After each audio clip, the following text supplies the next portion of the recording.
বিচার চাই, বিচার চাই। পুরাইয়া এই দেখেন কি করছে, আমাদের তো থাকার মতো কোনো পরিস্থিতি নেই। আমার এই দুটো ছেলে নিয়ে, আমার আমার স্বামীকে নিয়ে যে কোথায় থাকবো, কি করবো।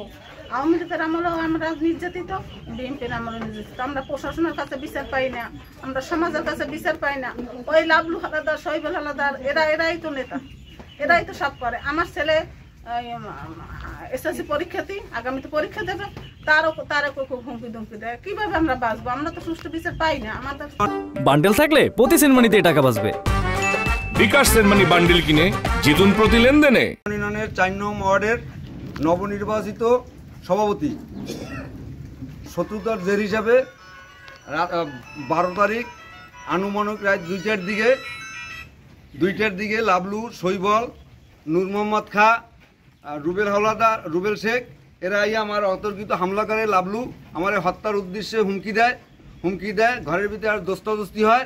আমার গলায় থাকা আমার জ্যাঠাই যেটা চেন 1 বড়ি ওজনের লাবলু ছিনিয়ে নিয়ে যায়।